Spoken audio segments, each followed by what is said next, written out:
Oh, We're like, it's funny to go from, we're like in this meeting dealing with health insurance and 401k and all this stuff. And it's like, let's go report a podcast. we wear too many I don't hats. understand insurance. How many hats can one person wear, you know? I don't know. I'm definitely running out. I've got a lot of bald spots, I think, at this point from the coverage. Yeah, like Too way much. too many hat. Like truly, we should try that one day. See how many hats we can put on our head, just as like a physical manifestation of what we do. What do you think? What do you think We about were that? talking about this. So like I have Nikki really wants me to do this reel. You weren't in the office the other day. We were talking about this. Nikki really wants me to do this reel because like I am super anti get ready with me videos. Yeah. Guys, I'm sorry. I don't fucking get them. I think they're stupid. I don't want to get ready with you. I don't want you getting ready with me. I don't fucking understand this trend, right? I understand it's big. And I was saying, Nick, I was like, yeah, like if I had a get ready with me video, it'd be like me like plucking chin hairs and then me screaming at the dogs and then me like answering a phone call from you and then like yelling at Millie that Aaron's supposed to like be like watching her. That's honestly, I really think you should do that. And Nikki was like, that's what the reel should be. And I was like, I'm not going to do that. Be so funny though. Like it would be so funny. Mine would But just be that's putting like mounds of dry shampoo in my hair. oh, that was the other thing. I was like, I have a shit ton of Mounds. dry shampoo. My hair looks like this. And I just somebody explain it to me. I can't. I don't why are we getting ready together? I'm not sure. I couldn't tell you because I also don't want to get ready with anyone else. Because when I'm getting ready, I'm watching really bad TV on my phone. Me too. Right? Always. Like the worst acting you've ever seen is what Yeah. I'm watching. It distracts me because Yeah. I honestly hate Yes. getting ready. I I guess I hate do too, it. kind of. So maybe that's the thing. Maybe if we embrace the get ready with me culture, we'd enjoy it more Maybe if we because you're enjoyed like, getting maybe you're ready. present. Exactly. Maybe if we enjoyed getting ready. I hate getting ready. Like, Maybe this is an us problem. I think it might Or be. maybe we're being judgmental, but maybe this is an us problem. Wow. It's beautiful. No, yeah. We figured this out. I don't know. We really figured Um, this out. Once again, it's our fault. Um, but Nikki wrote in what? As I was going to say, we have a listener question. Listener Nikki. Listener Nikki said, "What was your first screen name, and was it as cringy as mine?" Okay. Yes. Yeah. What was yours? Mine's bad. Mine's really bad too. What's yours? My first one was Puppy 45678.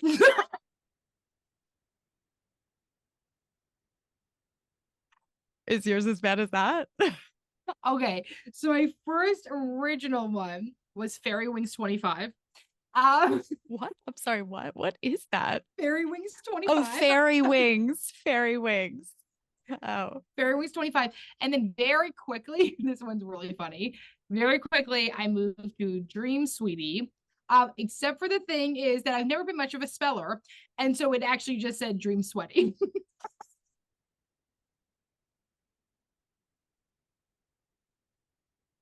I don't remember the numbers though. I can't believe you never told me this before. You had a screen name that you wanted to be Dream Sweetie and it was Dream Sweaty. Never been my strong suit. This morning I was texting Natalia, one of our therapists, and I'm like, can you grab the box and pull the scones out? But I meant sconces. Right. Honestly, scones would have been better. Yeah, sorry. But yeah, so it was Dream Sweaty. I don't remember. I love that. Were you sweaty? Were you sweaty in your dreams when you made it? Maybe it was like funny is I am a night sweater. There it is. I'm a nasty bitch. Like I wake up in the morning and nothing's good here. So maybe you had like this kind of like foreshadowing of it was that sweaty right when I was 12 years old. That's what I'm saying. Maybe you knew in the future and you were preparing your adult self, which is just impressive, I think.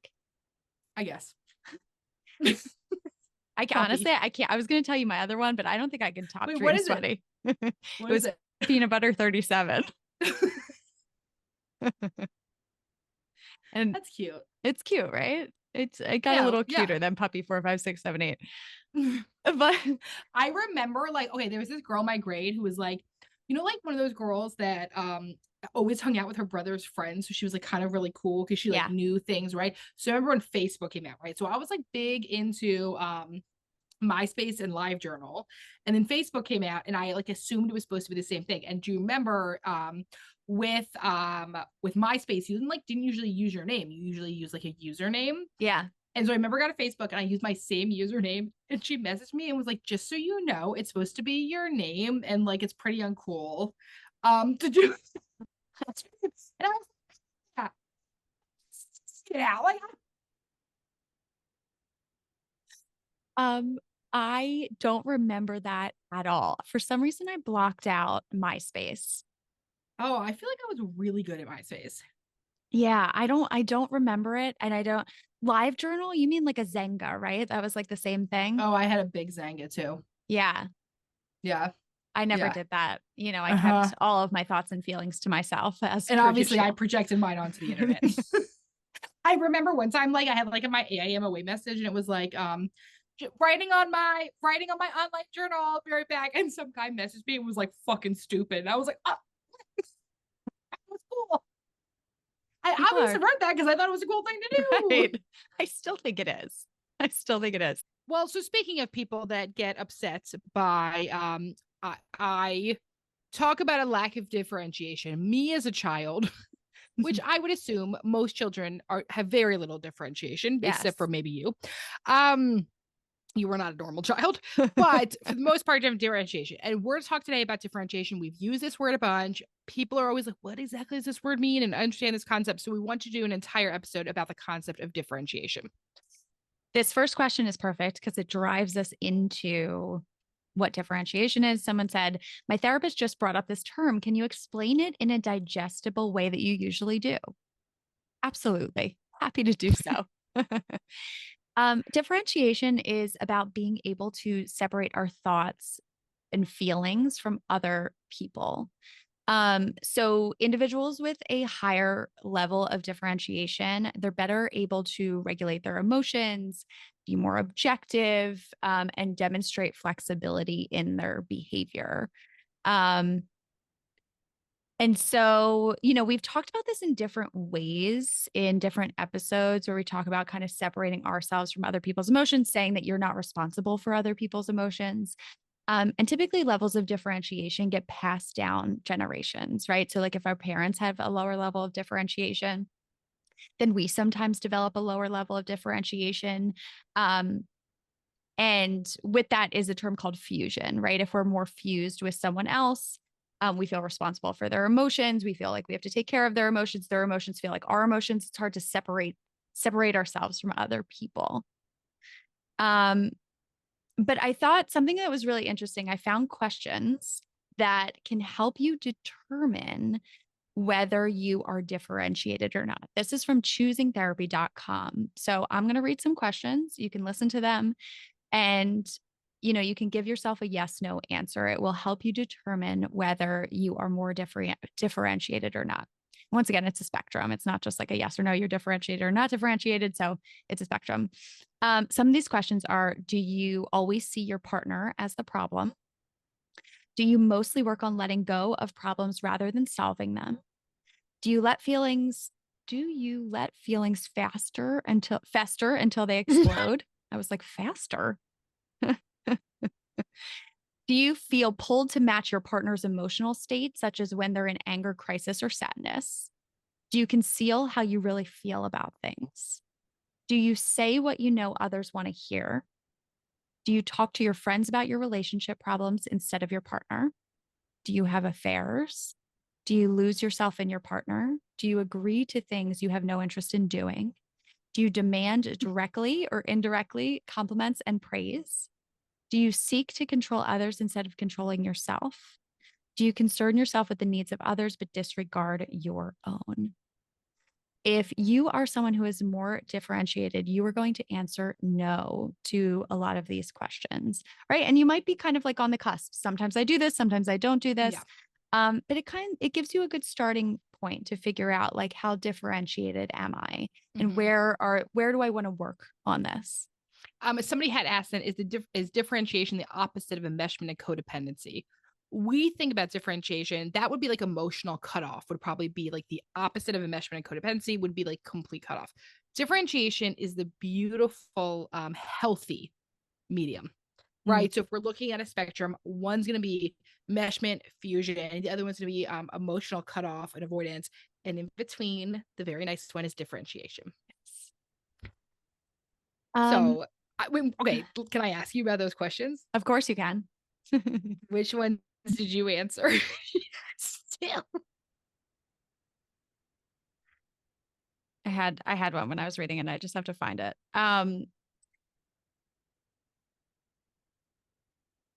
Do you concern yourself with the needs of others but disregard your own? 1,000,000%. It doesn't sound like you at all. Do you let feelings fester until they explode? Also sounds like me. Do you The one I'll conceal? say I don't do. Yeah. Yeah. Do you conceal how you really feel about things? The one I'll say I don't do is that if someone else is like in a panicked, heightened state, I get super fucking calm. I Yeah. do not match someone else's. Like I'm like, oh, I'm in control now, baby. Yeah. Interesting. But that's part of my savior complex. Yeah. Yeah. Yeah, I don't know if like, Does that connect to, do you concern yourself with the needs of others but disregard your own? Like, does that piece of it balance it out a little bit? yeah. I Okay. don't know. That one's hard because like that's like motherhood. Right. So yeah, that's an interesting one. It is. But yeah, like I totally have an issue with fester emotions. I totally have an issue of I mean, you know me saying yes to shit you don't want to do. I'm like, I love to do that. I saw you raise your hand when I said that one. Like, sure, absolutely. Okay. So somebody wrote in, why isn't this talked about more? I'm in my mid 30s, only now realizing how to separate myself from my family of origin.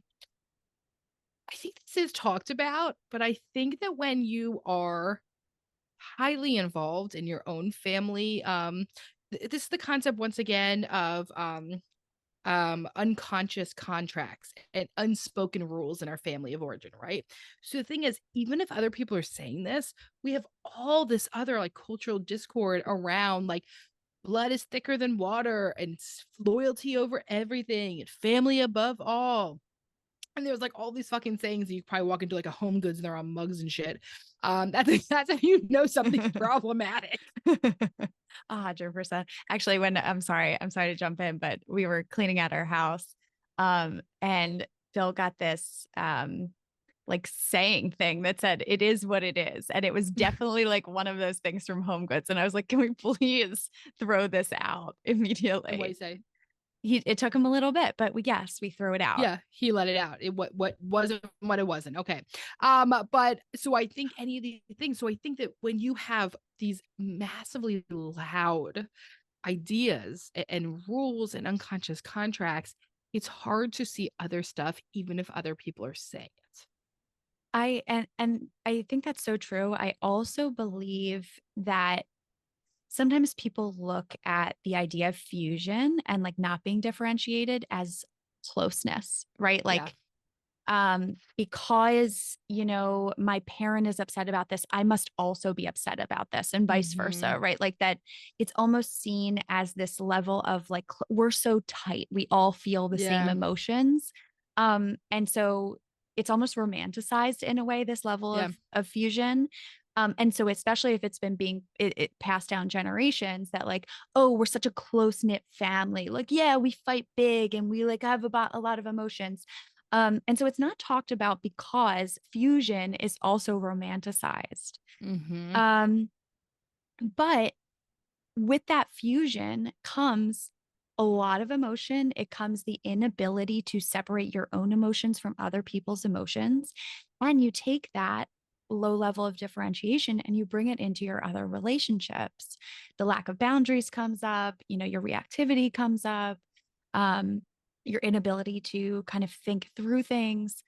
But I think that that's another piece of it. And we hear that all the time. People will say, "Oh, my family's so close." And then you hear that closeness actually means this level of fusion. Real closeness, real intimacy has boundaries involved, right? It Yeah. has the ability to separate myself, my emotions from you and your emotions, and to be able to communicate through that. And it doesn't Mm-hmm. necessarily mean we have to agree. It means we can both hold on to ourselves enough to be able to talk through things in a way that feels productive. Yeah. Um, it's funny because I was thinking as you were talking about this, we just have also like so I'm also thinking this idea is like it's almost seen as like callous to not be like if someone's struggling and you're fine with it. It's like I think there's like this idea that like that makes you callous or cold. Right. And I also think there's a part about like we as women have been taught, God forbid you're callous and cold. God forbid you're a bitch. Um, and so there's this ideas about what that looks like. And once in that goes back to what Sherman's like, it's romanticized. Yeah. It's romanticized. And it's kind of like the concept of like when someone's drowning, right? You're not supposed to like Mm-hmm. swim over to them. You're supposed to like throw them a lifesaver. Yeah. And the reason why you're not supposed to swim over is because they'll, Pull jump you on down. you and pull you down with them. And so you can think about that as differentiation. Fusion is I'm swimming over to you and you're going to pull me down with you in your emotion. But a person, a closeness is coming from this kind of boundary level of like, I can hold on to myself when you're struggling with something. I can take care of myself when you're struggling with something so that I can reach out to you and give you support. But the support is not, I'm going to be in the depths of the emotion with you, right? It's actually more helpful to have someone who's not in the thick of it with you, who can really kind of be a strong support, be a rock for you. Yeah. So you can kind of visualize it in that way. Yeah. Um, Here's an example I want to give. Somebody, for instance, my partner has a fierce loyalty to his family. How will I ever compete with that? You won't. Here's the issue. That's what we call a setup for failure. Mm. So when we talk about a fierce loyalty, what does that mean? Does that mean no one's allowed to speak, have an opinion, say anything, disagree? Right? Like, once again, like, what is the unspoken rules of this family? We've talked about this like concept before, the idea of a rubber fence family. And rubber fence boundaries are is it looks like there is a fence that is open. Let's pretend that you're like looking at a field of sheep. I don't fucking know. We're just talking about sheep. Okay.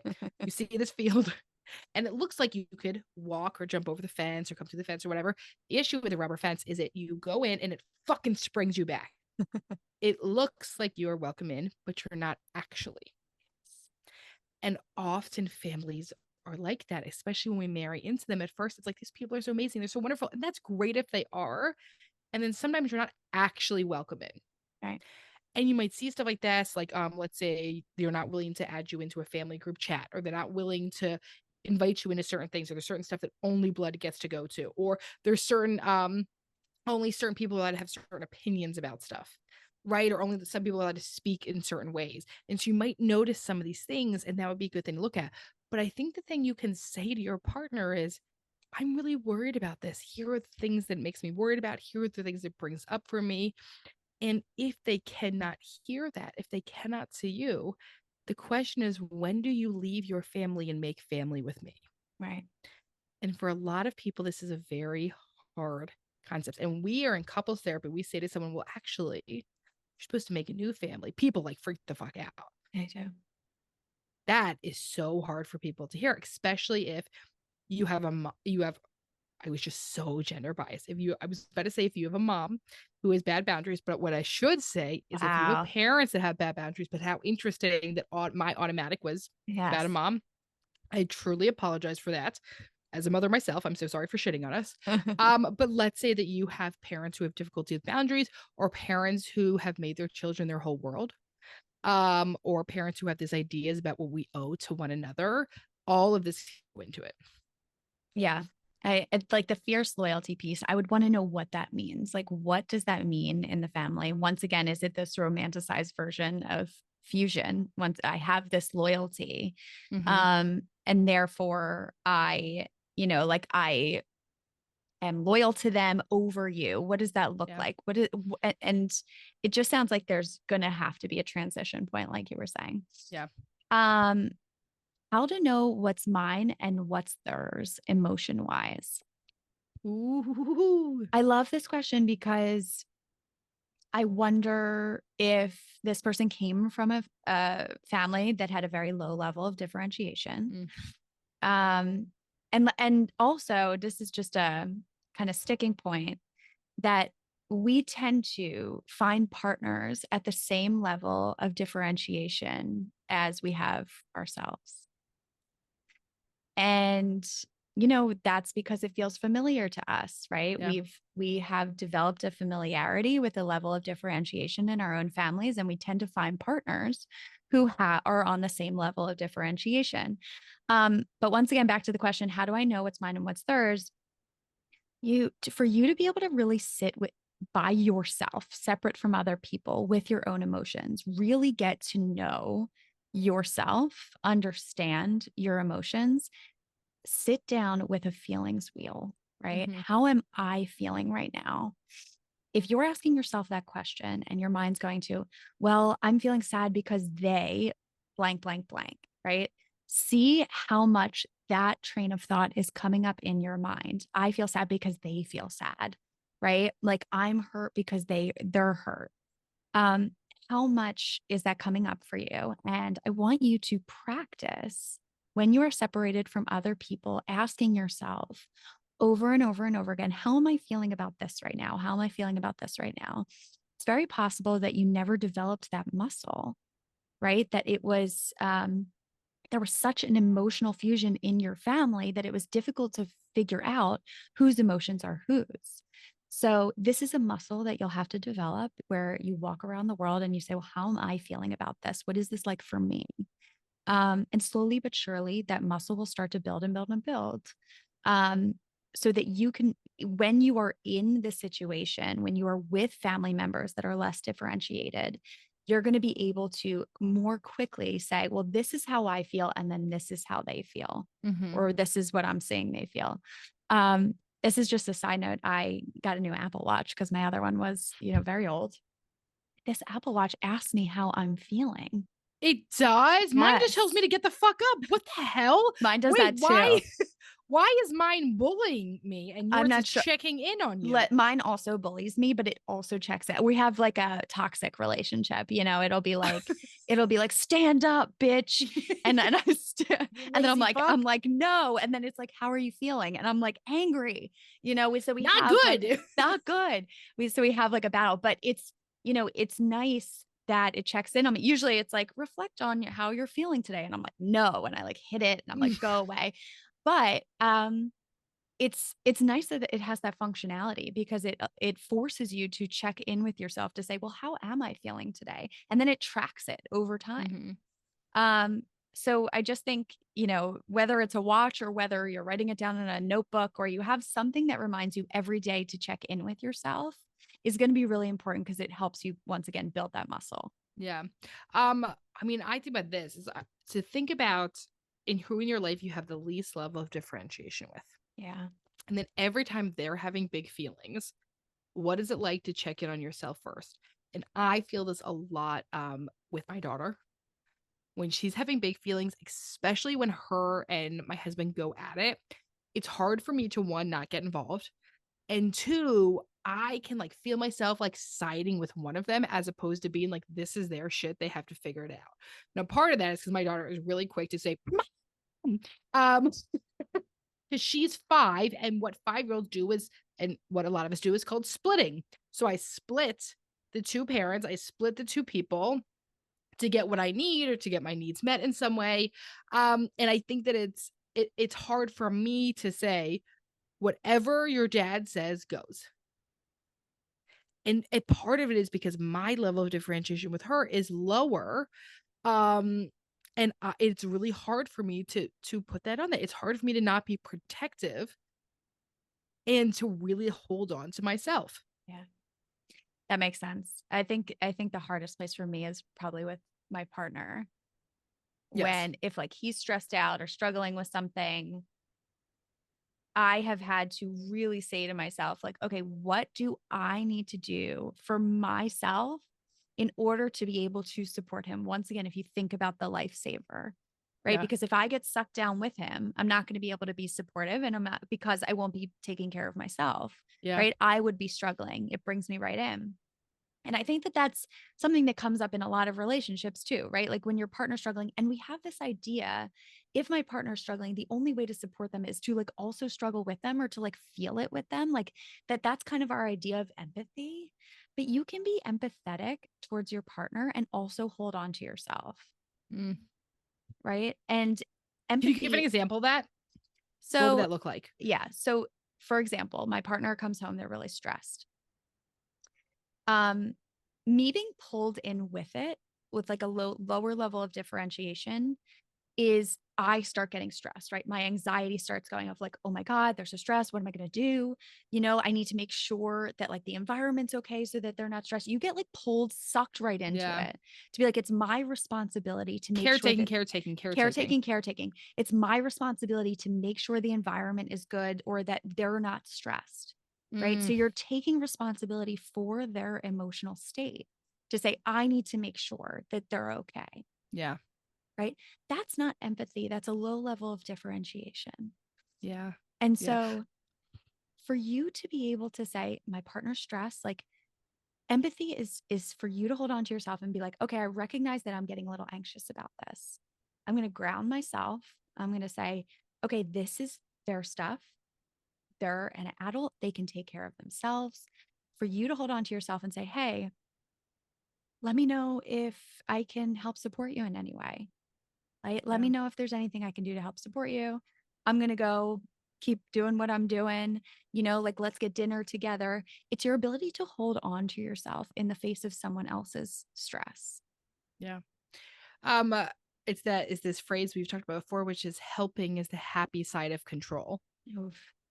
If I'm helping, it's happy, it's nice, it's lovely if I'm going to say how helpful I am, but it's also control. Yeah. It's not a crazy control. Nobody really calls it out for what it is, but helping is the happy side of control. Yeah. And it also doesn't allow other people to learn the skills that they need to learn to have the ability to do what they need to do. Yes. And I think that's something to ask yourself, right? Like whether you're with a friend, you're with a partner, like does your mind, and it might be so automatic that you're not even realizing that it's happening. Does your mind start going into like, what do I need to do to make sure they're okay? Yeah. Right? To make sure they're happy, to make sure they're good. It's not your responsibility. And you actually, as you're saying, do not have control over that, Mm-hmm. right? We have this kind of false sense of control of if I do something or if I take responsibility for their emotion, I'm going to be able to change it in some way. And that's actually not true, Mm-mm. right? It's their job to be able to self soothe, take care of themselves, and your job to take care of yourself Yeah. so that you can better support each other. Mm.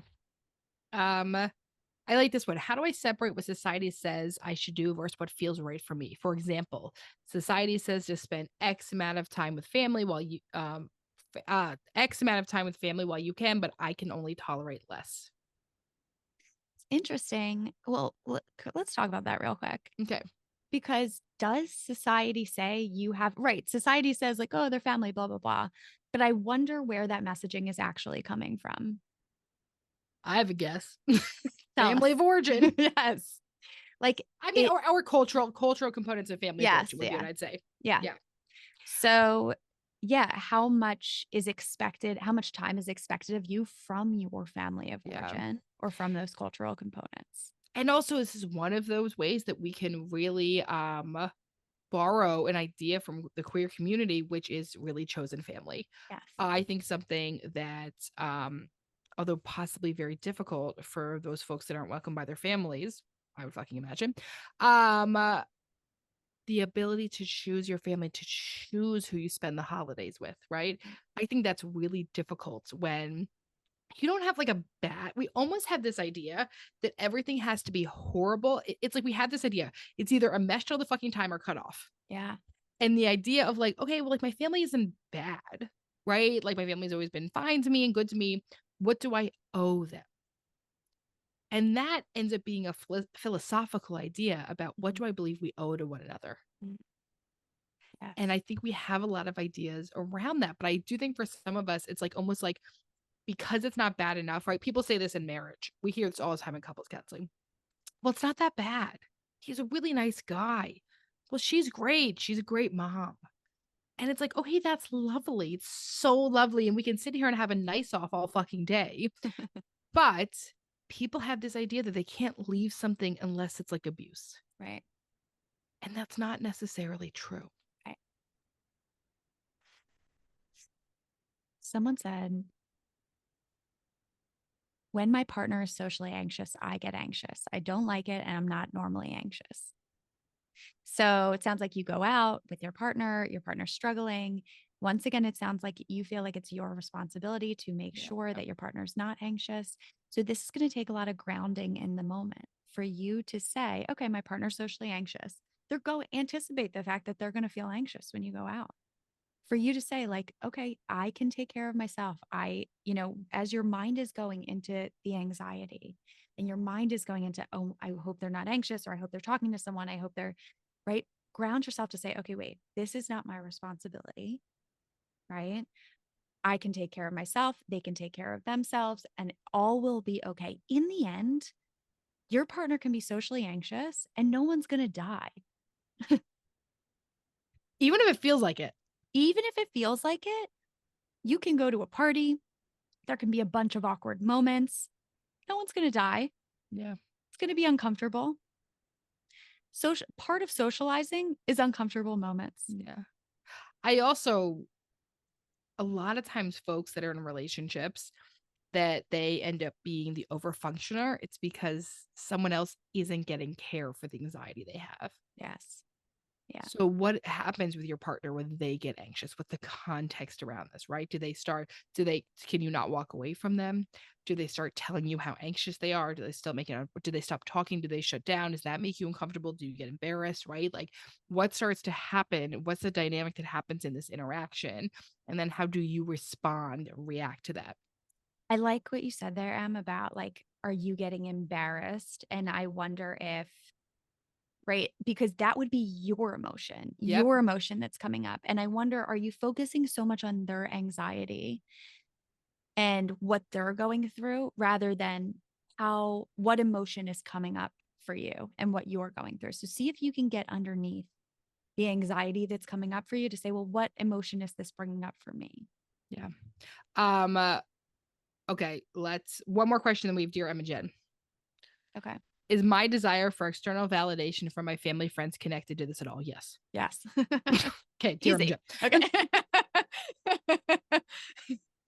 Yes, it And is. easy. Yes, it is. Okay. Dear Emma Jen. Okay. Dear Emma Jen, I've been a long time listener to your podcast, and I've really enjoyed watching you both grow into yourselves over time. Thank you. You have such gentle and thoughtful perspectives, and I am in a place where I really, really need your insight. I've been with my boyfriend for 2 years now. We both turned 30 this year and knew pretty quickly that this was going to be long term. We've both had our fair share of relationship gone wrong and immediately recognized the kindness and care of maturity in the other.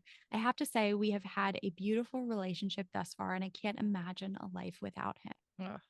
A few months ago, my boyfriend's dad unexpectedly died. Both of our families live in different states, so naturally his death came with a lot of shock and a lot of guilt from my boyfriend on not being there and not spending enough time with him. My boyfriend's family, strangely, everyone except him and his dad, is overall very closed off. He feels like he has to be the strong one around his family and really just won't lean on his mom and sister at all. He Mm. doesn't really know anyone who's lost a parent. And while I have, he's not open to really talking to anyone. I know it's early and maybe over time he will get there, but right now it's not an option. Me, being a fixer who works in a helping profession, I'm a nurse. I have no fucking idea what I'm doing. I listen when he talks, stay up with him when he can't sleep. I've started doing his laundry, all the cooking, keeping the house clean. These were previously responsibilities we split pretty evenly. I keep all of his favorite snacks and treats stocked too. I'm reading up on grief and trying to educate myself on the way he may or may not be experiencing as much as I can, on what he may or may not be experiencing as much as I can. And I knew he would do all of this for me too. And he has, and he helped me through a long, deep depression not too long ago. I'd do anything for him truly, but I'm hurting too. I'm scared about how things are changing for us. I'm worried we're going to be pushing each other away. I hold back so much. I'm so careful not to make him more upset. But I just feel ill equipped for this. I feel like I'm losing myself and him all at once. Oh, it's gonna make me cry. And I can't share this with him because his whole world is crashing around him. He constantly tells me that he feels like he's being a bad partner. And no matter what I say, it always seems to make him feel worse. The person I love more than anything in the world needs me. And I feel like no matter what I do, I'm failing him. Oh, God, this is heartbreaking. The other part, and the part I feel most guilty about, is that we plan on getting engaged this year. I know it's not a priority. I'm not expecting it, but I'm definitely struggling with knowing that starting that life I was hoping for with marriage and kids is getting pushed back when I finally was so ready for it, and with someone who was ready for that too. It feels silly in comparison, and I feel stupid for even feeling that way. But it creeps into my mind now and then. I don't know exactly what I'm asking for, I guess. Just perspective and insight. Thank you so much. Oof. Okay. The number one thing I'm hearing from all this is two people in a relationship who hold themselves to unbelievably unfair standards. Yes. This happened a few months ago. There is absolutely nothing wrong with what's happening. It is absolutely nothing wrong with everyone taking time here. And there's also nothing wrong with you wanting to be engaged and have this other stuff too, right? It's like two people who are clearly so fucking amazing and it sounds like a really wonderful fit together who just want to do something to make it different. And that is the worst part about grief. Yeah. Grief is sitting in the discomfort. And what I'm hearing is, what else can I do? What else can I do? Because, of course, that's what we want to do with grief. We want to fix, we want to make better. You have snacks, you clean the house, you do all of these amazing, amazing things for this person. And the grief will still exist. And so the question is, what do we do to tolerate sitting in that grief? Because it's very difficult. I would imagine sitting in your boyfriend's grief is very challenging for you Yeah. because it would be challenging for anyone. That's I think sitting in grief, right? It's a very uncomfortable thing to do. Um, es- and I also want to highlight, right? Like I think that there's so much support around someone who is grieving, right? Like someone who has lost their dad, has lost, anyone close to them. But it affects the entire system. It also affects your relationship. It's impossible for it to not affect the relationship and to affect you, right? This is part of it. And you mentioned I feel silly for like being sad about the fact that we're not going to get engaged. Oh, Like it's not silly. it's not silly at all, and you're still allowed to have your feelings. Might be the case that it's not the time to talk through it in your Yeah. relationship, but just because it's not the time to talk through it doesn't mean that your feelings are silly. But your relationship right now is going through a huge transition. Yeah.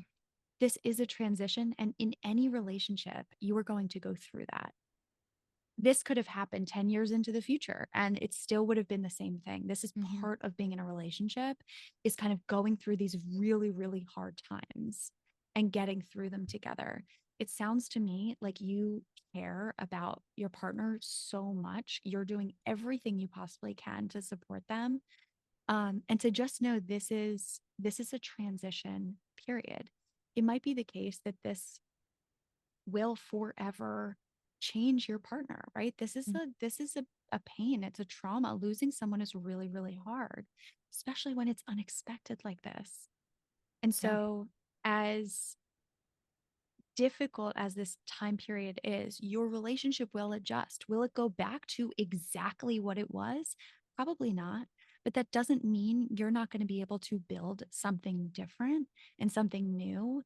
It's just that this just happened and it's going to take time for your relationship to adjust. So be patient with yourselves and stop putting so much pressure on yourself to make this change, to be perfect, to this is hard and it's hard for anyone. And so give yourself grace and also take care of yourself in this time period. Yeah. I want to give a quick shout out to an organization we often refer to, which is called the Dinner Party. And it's a dinnerparty.org. It's a community of 21 to 45-year-olds who have each experienced a loss of a parent, partner, child, sibling, close family member, close friend. And basically what they do is their big thing is you joined a club that nobody ever wants to join. You feel totally separate from people. You sign up for this, you can get matched with someone. They have virtual dinner parties, they have in-person dinner parties. If you are feeling alone, feeling freaked out, feeling like it happened suddenly, and you're looking for some type of support, the dinner party is a great option to check out as well. Thank you so much for tuning in to today's episode of Shrink Chicks. We'll see you back here next week for another session. In the meantime, if you want a question answered or a topic discussed, follow us on Instagram at ShrinkChicks. And if you're looking to get connected with a therapist like us to start or continue your therapeutic journey, visit thetherapygroup.com. Just fill out a contact form on our website, and we will personally match you with one of our amazing therapists. And for all of our therapists and group practice owners out there, we also offer group practice consulting. And if you're looking to support yourself further and support our show, check out our amazing merch options at shrinkchicks.com/merch and our Know Yourself, Grow Yourself journal on Amazon. Also, if you'd be so kind, we'd love a rating review and for you to share with a friend or an enemy or a mother-in-law, honestly, whoever needs it, so that we can keep reaching more people on our mission to bring mental health topics to your ears every week. Thanks for being here with us. And don't forget to grow yourself. You got to know yourself.